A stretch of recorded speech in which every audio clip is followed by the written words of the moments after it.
राधे राधे दोस्तों। आज इस वीडियो में मैं आपको पुत्रदा एकादशी की कथा सुनाऊंगी। तो आइए शुरू करते हैं आज की कथा। तो बोलिए भगवान विष्णु की जय। प्राचीन समय की बात है कि भद्रावती नगरी में राजा सुकुमार और उनकी पत्नी रानी सव्या राज करते थे। राजा रानी बहुत ही दयालु और प्रजा का भला चाहने वाले थे। उनके पास धन वैभव और सुख सुविधाओं की कोई भी कमी नहीं थी, परंतु संतान सुख नहीं था। संतान न होने के कारण राजा और रानी अत्यंत दुखी रहते थे।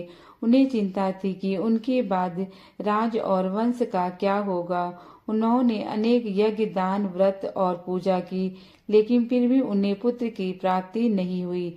एक दिन अत्यंत दुखी होकर राजा सुकुमार अपनी पत्नी के साथ वन में गए। वहां उन्होंने तपस्वियों और ऋषियों से अपनी पीड़ा प्रकट की। ऋषियों ने राजा से कहा, हे राजन, आप पौष मास के शुक्ल पक्ष की एकादशी, जिसे पुत्रदा एकादशी कहा जाता है, विधि विधान से व्रत करें और भगवान विष्णु की सच्चे मन से पूजा करें। इस व्रत से संतान की प्राप्ति अवश्य होती है।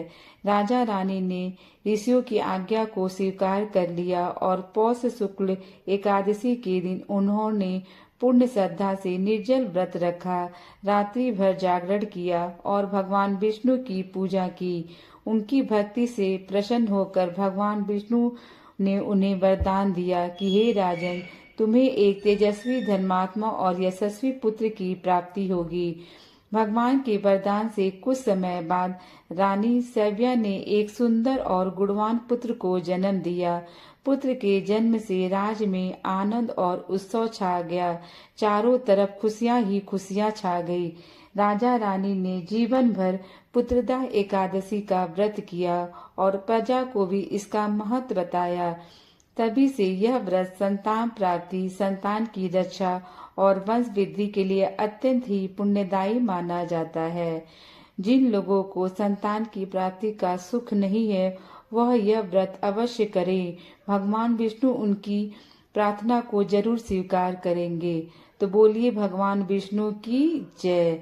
दोस्तों, अगर अभी तक आप लोगों ने मेरे चैनल को सब्सक्राइब नहीं किया है, तो प्लीज मेरे चैनल को सब्सक्राइब कर ले, ताकि मेरे आने वाले वीडियो की नोटिफिकेशन आप लोग को मिल सके। राधे राधे दोस्तों।